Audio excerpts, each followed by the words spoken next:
எண்ணமெல்லாம் சிறகடிக்கும், எண்களெல்லாம் வழி கொடுக்கும், எந்நாளும் ராஜமுகம், எளியோரின் ஏறுமுகம். எந்த நிலை வந்தாலும் வந்த நிலை மாறாத நமது Rajanilai. Rajanilai TV, channel of astrology.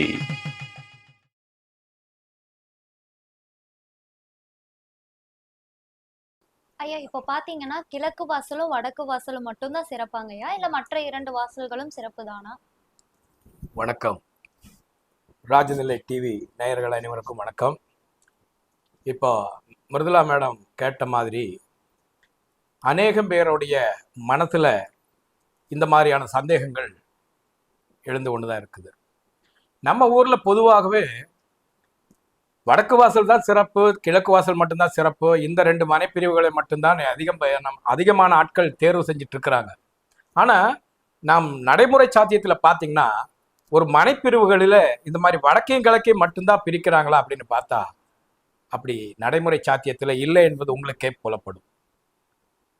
இப்ப இந்த அமைப்புல பார்க்கும் பொழுது கார்னர் சைட்டாகப்பட்ட மனைகளிலே 1வது மனைன்னு சொல்லக்கூடிய வடக்கும் கிழக்கும் சாலை சந்திக்கக்கூடிய கார்னர் சைட்டு ஈசான்ய மனை என்று சொல்வோம்.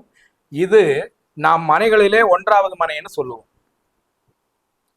அதற்கு அடுத்தது தெற்கும் மேற்கும் சாலை சந்திக்கக்கூடிய தென்மேற்கு பகுதியில் வரக்கூடிய நைருதி மனை என்று சொல்லக்கூடியதை 2வது மனை என்று சொல்வோம். வடகிழக்கு மனை ஈசான்ய மனை எந்த அளவுக்கு செல்வச் செழிப்போ அதனுடைய 90% நற்பலன்களை செய்யும் என்று நான் குறிப்பிடுகிறேன், அல்லது நாம் குறிப்பிட்டு கொண்டிருக்கிறோம். இந்த அமைப்பை, இந்த சாலை சந்திக்கக்கூடிய அமைப்பை முச்சந்தி தோஷம் உள்ள மனைன்னு ஆகாதுன்னு சொல்லக்கூடியவர்கள் இருக்கிறாங்களே, அவங்களுடைய கருத்திற்கு நான் எதுவும் சொல்ல வரவில்லை. எமது கருத்து வடக்கும் கிழக்கும் சாலை சந்தித்தால் அது மனைகளில் 1ஆம் நம்பர் மனை. அங்கு ஒரு வகையான ஆளுமை திறன் கொண்ட நபர்கள் வசிப்பார்கள் என்பது நிதர்சனம். அதற்கு அடுத்தபடியாக தென்மேற்கு வரக்கூடிய தெற்கும் மேற்கு சாலை சந்திக்கக்கூடிய அமைப்பில் இருக்கக்கூடிய மனை பிரிவும் 2வது மனையாக சொல்கிறோம். அதற்கு அடுத்தது 3வது அமைப்பாக வடக்கையும் மேற்கையும் சாலை சந்திக்கக்கூடிய கார்னர் சைட், அது வாயு மனை. வியாபார ரீதியான அமைப்புகளுக்கு மிகச் சிறப்பான ஒரு மனை அமைப்பு. ஆனால் கொஞ்சம் தயக்கத்துடன் வரக்கூடிய மனை அமைப்பாக கிழக்கிலும் தெற்கிலும் சாலை சந்திக்கக்கூடிய அந்த கார்னரில் வரக்கூடிய அந்த சைட்டுக்கு பேரு அக்னி மனைன்னு சொல்லுவோம். இது மாதிரியான அமைப்புகளோடு சேர்ந்து இதற்கு மத்தியத்துல கிழக்கு பக்கத்தில் மட்டும் சாலை வந்தால் அது கிழக்கு பார்த்த மனை, வடக்கு பக்கத்தில் மட்டும் சாலை வந்தால் அது வடக்கு பார்த்த மனை. அதற்கடுத்தது இந்த தென்மேற்கிற்கும் வடமேற்குக்கும் இடைப்பட்ட இடத்தில் மேற்கு பக்கத்தில் மட்டும் சாலை வந்தால் அது மேற்கு வாசல் மனை. தெற்கு பக்கத்திலே கிழமேல் சாலையாக வந்து அக்னி மனைக்கும் நைருதி மனைக்கும் இடைப்பட்ட தெற்கில் மட்டும் சாலை இருக்கக்கூடிய மனைக்கு தெற்கு வாசல் மனைன்னு இது மாதிரி தானே மனைப்பிரிவுகளில் இருக்கிறது. அப்பொழுது நாம் வடக்கும் கிழக்கு மட்டும் தேர்வு செய்தால் மற்ற இடங்களில் எல்லாம் மனிதன் வாழாமல் இருக்கிறானா? என்னுடைய கருத்து, நீங்க தெற்கு வாசல் மனையாக தேர்வு செஞ்சீங்கன்னா தெற்கு வாசலும் சிறப்படையும். ஆனால் சில காரணிகளை நீங்கள் அதில் கவனித்து வாங்க வேண்டும். தெற்கு வாசல் என்னென்ன கவனிக்கணும்னு பாருங்க. அந்த மனை 90 பாகையில் அமைந்திருந்தால் மிகச் சிறப்பு. இந்த தெற்கு வாசல் மனை தேர்வு செய்த பிறகு அதில் கட்டிடம் கட்டும் பொழுது அதற்கடுத்தது கவனிக்க வேண்டியது, தெற்கு வாசல் மனையில ஒரு கட்டிடம் கட்டும் பொழுது அந்த கட்டிடத்தினுடைய பிரதான நுழைவாயில் தெற்கு அக்னியில அமைத்து தெற்கு வாசலுக்கு அவசியம் வடக்கு வாசல் வேண்டும். வடக்கு வாசல் எந்த அளவுக்கு செல்வச் செழிப்போ அதை விட 100 மடங்கு செல்வச் செழிப்பானது தெற்கு வாசல் என்று சொல்லலாம். நீங்கள் வேண்டுமென்றாலும் பாருங்கள், தெற்கு வாசல் மனையில ஒரு 90 பாகையில் அந்த மனை அமைஞ்சிருக்கு. அதற்கு நிகரான அமைப்பில அந்த கட்டிடம் அல்லது வீடை கட்டி இருந்து அதற்கு தெற்கு வாசல்ல ஒரு பிரதான வாயில் அமைத்து அதற்கு நேர் எதிர்புறமான வடக்கீசானியத்தில் ஒரு கதவு அமைத்திருந்தாலோ அதற்கு அடுத்தபடியாக 90 பாகைக்கும் சிறிது அதிகமான பாகையில் ஒரு 95, 100, 105 பாகைகளிலே அந்த மனை அமைப்பு இருந்தால், நேர் திசைக்கு இருந்தால் மிகச்சிறப்பு. எவ்வளவு ஏழ்மையாக இருக்கக்கூடிய, எவ்வளவு பொருளாதாரத்தில் பின்தங்கி இருக்கக்கூடியவர்களும் இது மாதிரியான வாஸ்து அமைப்புகளை 100% கொண்ட தெற்கு வாசல் வீட்டில் வாழக்கூடியவர்கள் மிகப்பெரிய பொருளாதார நிலைக்கு, அல்லது இன்னொருவருக்கு வட்டி வரவு செலவு செய்யக்கூடிய, அதிகமாக நான் சொல்லக்கூடியது இந்த தெற்கு வாசல் மனைக்கு சாலா வழியாக வடக்கு ஈசான்யத்தில் அமைந்த வீடுகளிலே இருக்கக்கூடியவர்கள் வட்டி வரவு செலவு செய்யக்கூடிய அளவிற்கு செல்வச் செழிப்பாக இருக்கிறார்கள், அல்லது பணத்தின் மீது அதிகமான குறியாக இருக்கக்கூடிய நபர்கள் இருக்கிறார்கள் என்று எடுத்துக்கொள்ளலாம்.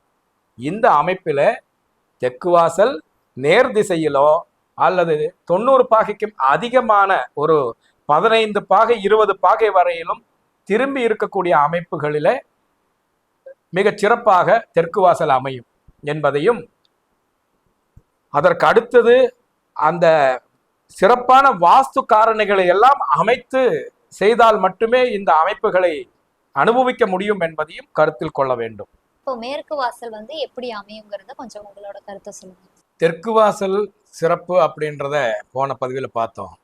இப்போ மேற்கு வாசலை பற்றி பார்க்கறதுக்கு முன்னாடி, இந்த மேற்கும் கிழக்கும் என்ற பகுதிகள் ஆண்களுக்கு அதிகமான ஆதிக்கம் செலுத்தக்கூடிய பகுதிகள்.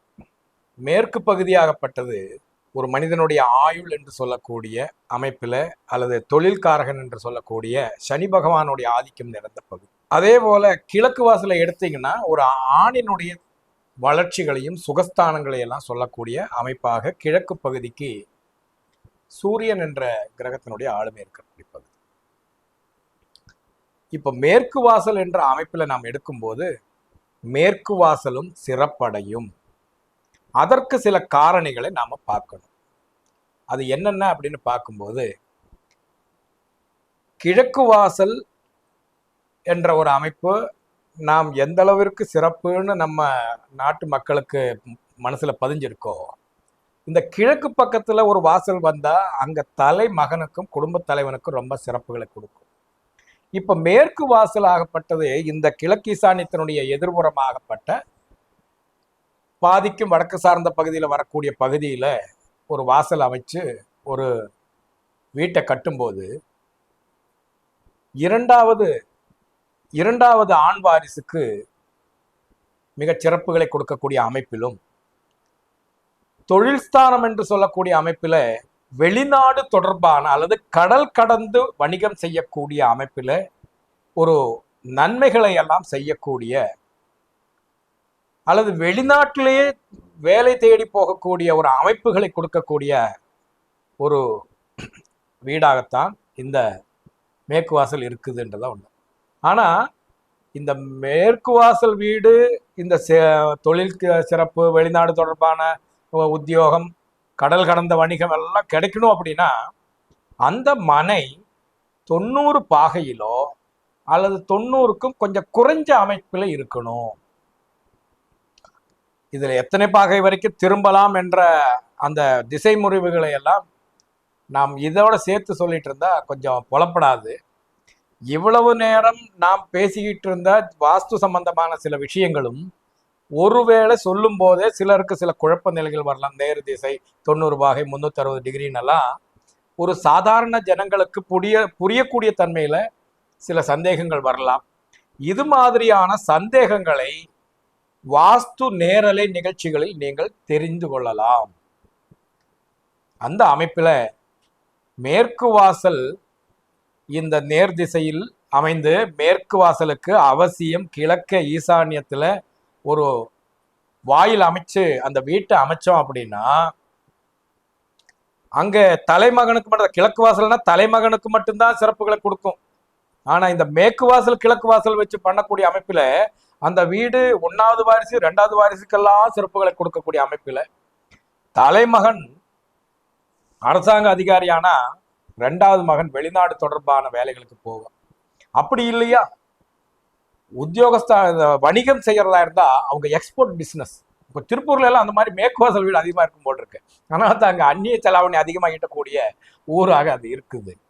சுருக்கமாக நம்ம மேற்கு வாசலை பத்தி சொன்னோம்னா, மேற்கு வாசலுக்கு சாலா வழியாக கிழக்கு ஈசான்யத்திலையும் ஒரு தலைவாயில் அமைச்சு அது 90 பாகையிலேயே அமைஞ்சிருந்தாலோ அல்லது 90 பாகைக்கும் கொஞ்சம் குறைஞ்சு ஒரு 85, 80, 75 பாகையிலையெல்லாம் அந்த கட்டிடமாகப்பட்டது அமைஞ்சிருந்தா ஆண் புகழ் ஓங்கும்.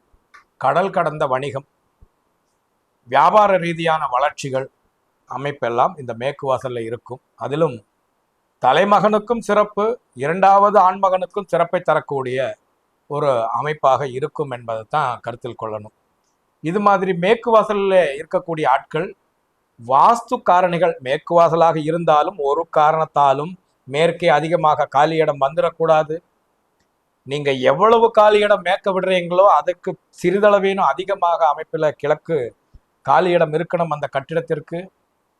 தெற்குல எந்த அளவுக்கு காலியிடம் விடுறீங்களோ அதை விட வடக்கையும் காலியிடம் வந்திருந்தால் கண்டிப்பாக அந்த வீடு ஆண்கள் புகழ் பெற்றே தீர்வார்கள்.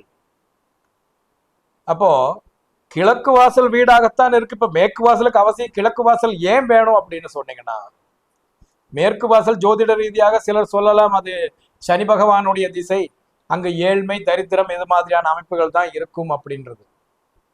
சனி பகவானுடைய வலிமை இல்லாமல் ஒரு மனிதனுடைய ஆயுளோ அல்லது தொழிலோ அவர்களுடைய உழைப்பு என்ற சம்பந்தமாக கூடிய அமைப்புகள் சிறப்படையாது. அப்ப சனி பகவானை பார்த்து பயப்பட வேண்டிய ஆட்கள் அல்ல மேற்கு வாசல் வீட்டில் இருக்கிறவங்க. அந்த சனி பகவானுடைய காரகங்கள் அதிகமாக அல்லது அவருடைய சிறப்புகளை அனுபவிக்கக்கூடிய ஆண் மக்களாக, உழைப்புக்கு உன்னத உதாகரணங்களாக இருக்கக்கூடிய ஆண் மக்கள் அந்த மேற்கு வாசல் வீட்டில் இருப்பார்கள் என்பதே நிதர்சனம். சரிங்களா? அப்ப மேற்கு வாசல் ஆகாது அப்படின்னு மட்டும் நாம எடுக்கக்கூடாது. எந்த ஒரு தோஷமான அமைப்புகளுக்கும் எந்த ஒரு விதிக்கும் விதிவிலக்குகள் உண்டு என்பதே ஜோதிட ரீதியாகவோ அல்லது வாஸ்து ரீதியாகவோ உள்ள அமைப்பு. வாஸ்துவில் இவ்வாறு தான் இருக்க வேண்டும் என்று ஒரு கோட்பாடு இருந்தால் அதற்கு விதிவிலக்காக மற்றொன்று உண்டு என்பதையும் நாம் மக்கள் புரிந்து கொள்ள வேண்டும். அப்பொழுது இதே மாதிரி மேற்கு வாசலும் தெற்கு வாசல் எல்லாம் வராமல் மனைப்பிரிவுகள் பிரிக்காமல் இருக்கிறதும் இல்லை. எல்லா பக்கமும் அது மாதிரியான மனைப்பிரிவுகள் இருக்கத்தான் செய்து அது மாதிரியான மனைப்பிரிவுகளிலே மக்கள் வாழ்ந்து கொண்டுதான் இருக்கிறார்கள் என்ற ஒரு நிதர்சனமான உண்மையை புரிந்து கொண்டு வருங்காலத்தில் வடக்கு வாசலும் கிழக்கு வாசலும் தேடாமல் இது மாதிரியான வாஸ்து சிறப்புகள் அமைந்த தெற்கு வாசலோ மேற்கு வாசல் வீடுகளையும் தேர்வு செய்வதில் தவறில்லை என்பதை புரிந்து கொள்வதற்காக இந்த பதிவை நாம் உங்களிடம் பகிர்ந்து கொள்கிறோம். வாழ்க வளமுடன், வெற்றி நிச்சயம். நன்றி.